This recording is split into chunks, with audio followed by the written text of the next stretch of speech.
and they win the NFC South.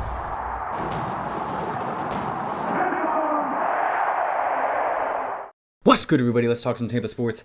We are on to week 11, and this is a special week for me because I am flying up to Buffalo this weekend for this matchup with the Bucs, with the Bills, battle of 6-3 teams at Highmark Stadium. So, yeah, I'm excited. I'm ready to go for this one.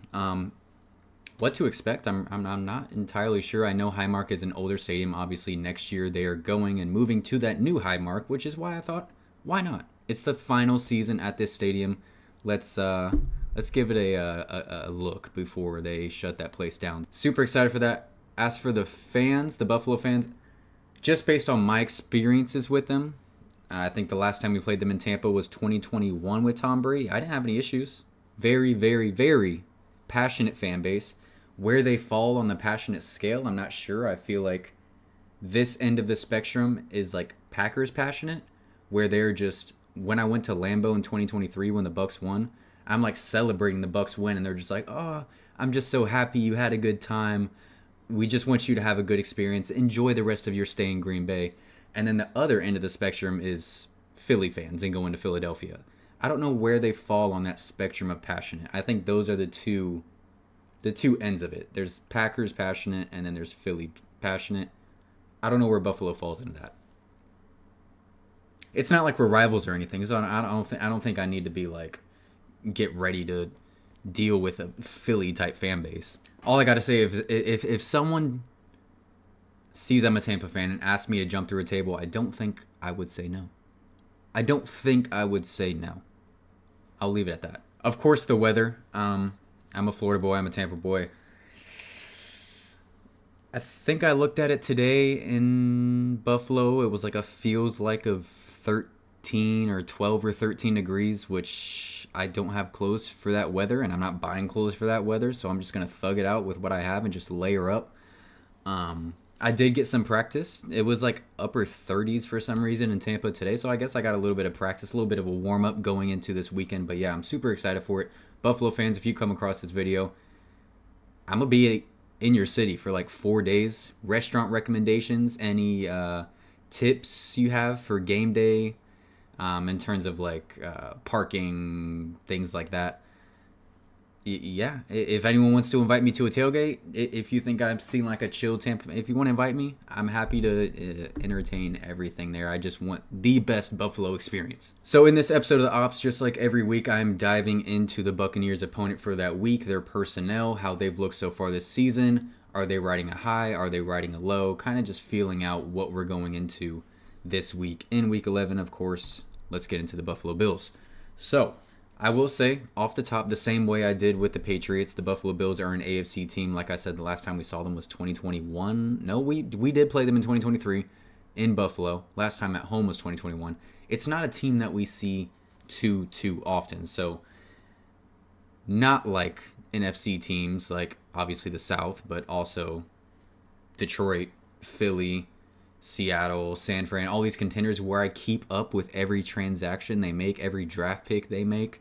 I don't do the same with these AFC teams. So there are things that may slip by, but I'll do my best here. I've done some research on them over this past day. I am recording this on Tuesday. It'll release on Wednesday, so I'm also a day behind. I don't have an injury report to work with for the Bucs or the Bills, so putting that out there in front.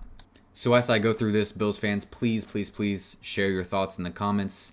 I asked the Patriots fans and other fan bases the same thing. This happens to be my video that opponent fans come across the most. One, what is your biggest strength as a team? I would assume it would be your run game.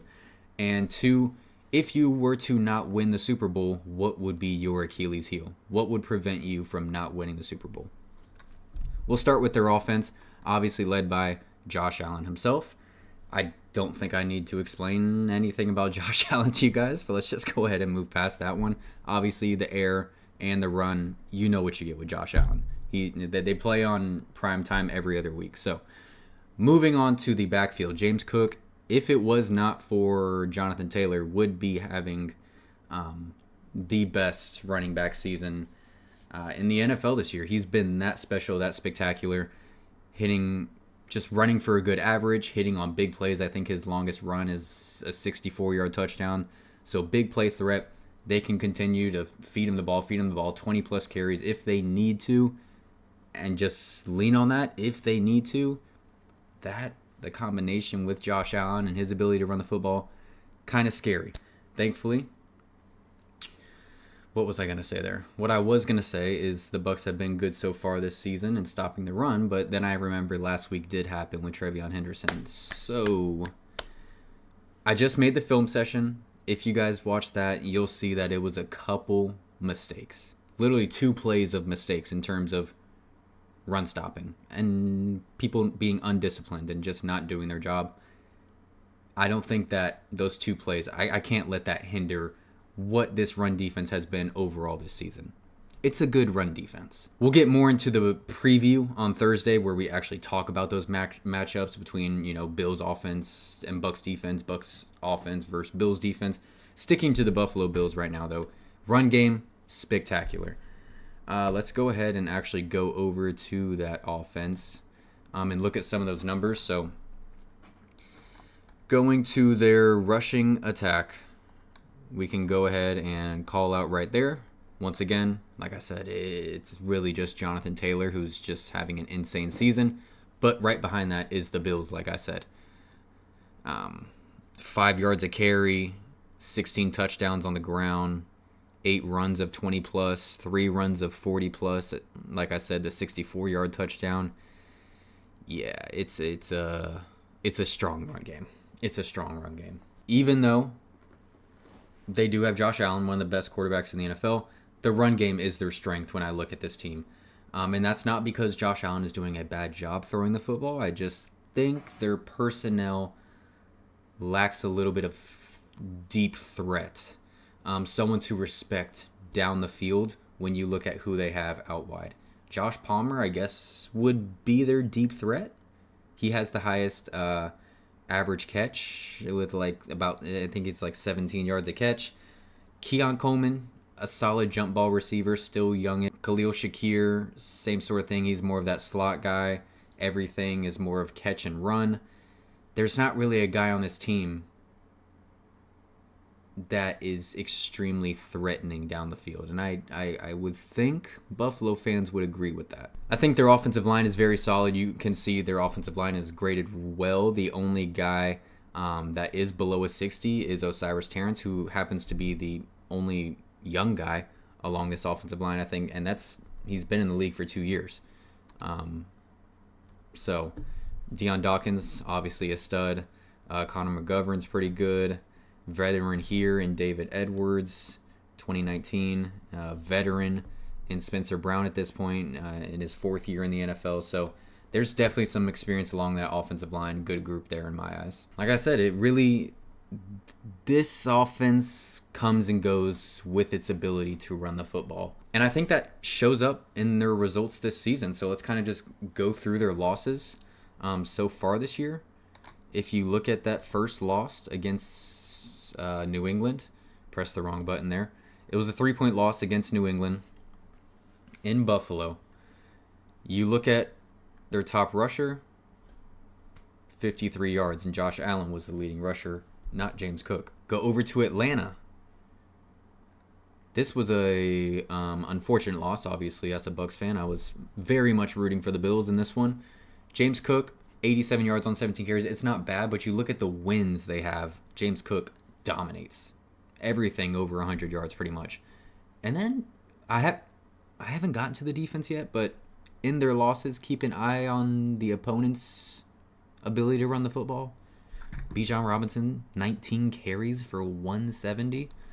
And then you go to last week, that shocking loss in Miami, 30-13. James Cook, 53 yards. Achane, 174, 2 touchdowns on 22 carries. So the flip side of that, let's look at their wins. Let's just go Kansas City. I'll just click a couple of them. I'm not going to click on all of them. James Cook, 114 yards. The first Miami game, James Cook, 108. I'm telling you, everything is pretty much over 100 yards for James Cook when they win. Let's go with the Jets game. 132. Carolina.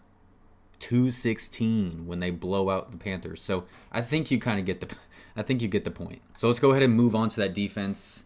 Talking a little bit about the personnel first. I do know a couple Bills fans, and I know at least a couple Bills fans I talked to really wanted another edge rusher. And their edge rushers are actually graded well. It shows Rousseau is the 10th highest graded. Bosa is the 15th highest rated. It's not necessarily showing up in the sack numbers for those guys. I think Bosa does lead the team in sacks with just 4. I'm not sure how much Rousseau has, so let's go ahead and take a peek at what Rousseau's done, because he is graded higher than Bosa as well. So let's go to sacks, and Rousseau 3 on the season. Ed Oliver, I might as well call this out. I think everyone knows Ed Oliver is out at this point. 3 games played, 3 sacks. So that's a huge miss for them. The same way the Bucs are missing Kalijah Kancey, that pass rusher from the interior. The Bills are also missing Ed Oliver. It hurts. It sucks. So both teams know the feeling of not having that interior pass rush. I'll jump to the secondary. Maxwell Hairston was their first-round pick this year. He did not start the year. I think he's played for about 3 games now. He's graded fairly well over those 3 games. Tre'Davious White, veteran. Teron Johnson, I believe this is. Yes, sir. Veteran. They got some veteran guys. Poyer, definite veteran. And then Cole Bishop is actually a second-round guy who's having a pretty good year. So second-round pick from last year, having a good season. As for their linebackers, oof. Linebackers are not seeming to be having a good year. Matt Milano graded 81 out of 83. Run defense grade is horrible. 84th out of 86. And then Terrell Bernard, also just not a good season so far for him. He's graded a little bit better on the run, but really bad in coverage. So they just can't seem to get much help from that second level and those linebackers. Let's see who the next guy would be. Dorian Williams, again, coverage grade 71st out of 74th. So doesn't seem like the defense is having its greatest season so far this year, only halfway through, but just based on what we've seen, I think that loss of Ed Oliver, obviously the guy's a stud, is hurting them a bit in terms of stopping the run, not getting much help from the second level, and then their 2 pass rushers, while graded well, not really putting up sack numbers like I'm sure their fan base would like to see. I think that is it for me, just running through the Buffalo Bills, their team, how things are looking. Of course, they're coming off that loss. We're coming off a loss. Both teams are going to be pissed off going into this one. Both teams are 6-3 going to this one. Should be a fun one. Like I said, on Thursday, the preview of this game will release for me, so that's when I'll be going into actual mashups, this player versus this player, this offense versus this defense, things like that. Once again, Bills fans, I'm going. I'll be there as long as my flight does not get canceled. I will be there on Sunday. Super excited. Let me know anything I should know down in the comment section below. Bucs fans, leave your comments going into this game, your thoughts on this Bills team. Like and subscribe if you have not already. Go Bucs. Y'all have a blessed one.